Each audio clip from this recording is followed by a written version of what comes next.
നീ ഉറപ്പിക്കേണ്ട ഒരു കാര്യമുണ്ട്. നീ മരണപ്പെട്ടാൽ ലോകം നിനക്ക് വേണ്ടി ദുഃഖിക്കുകയില്ല. ലോകത്തിന്റെ ചലനങ്ങൾ തുടർന്നുകൊണ്ടേയിരിക്കും. നിന്റെ ജോലി അത് മറ്റൊരാൾ ഏറ്റെടുക്കും. നിന്റെ ധനം അത് നിന്റെ അനന്തരാവകാശികളിലേക്ക് നീങ്ങും.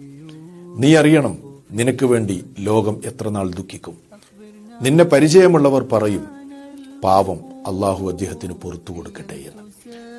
നിന്റെ കൂട്ടുകാർ നിനക്ക് വേണ്ടി എത്ര നാൾ ദുഃഖിക്കും. ഏതാനും മണിക്കൂറുകൾ, അതല്ലെങ്കിൽ ഏതാനും ആഴ്ചകൾ മാത്രം.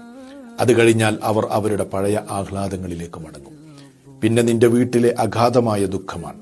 അതെത്ര നാളുണ്ടാകും? ഒരാഴ്ച, രണ്ടാഴ്ച, ഒരു മാസം, ഏറി വന്നാൽ 2 വർഷങ്ങൾ. അത് കഴിഞ്ഞാൽ പിന്നെ നിന്നെക്കുറിച്ചുള്ള ഓർമ്മ അവരുടെ ഓർമ്മകളുടെ ഏടുകളിലേക്ക് മാറ്റപ്പെടുകയും അവർ അവരുടെ പഴയ സന്തോഷങ്ങളിലേക്ക് മടങ്ങുകയും ചെയ്യും. ഇതോടെ ജനങ്ങൾക്കിടയിൽ നിന്റെ ജീവിതത്തിന്റെ സ്റ്റോറി അവസാനിക്കുകയാണ്. അവിടെ മുതലാണ് നിന്റെ ജീവിതത്തിന്റെ യഥാർത്ഥ കഥ ആരംഭിക്കുകയും ചെയ്യുന്നത്.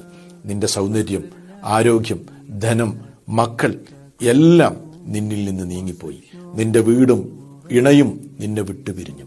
പിന്നെ നിന്റെ കൂടെ ബാക്കിയുള്ളത് നിന്റെ പ്രവർത്തനങ്ങൾ മാത്രം. അതുകൊണ്ട് ഒരേ ഒരു ചോദ്യം നിന്റെ ഖബറിലേക്ക് വേണ്ടി നീ എന്താണ് ഒരുക്കി വെച്ചിട്ടുള്ളത്?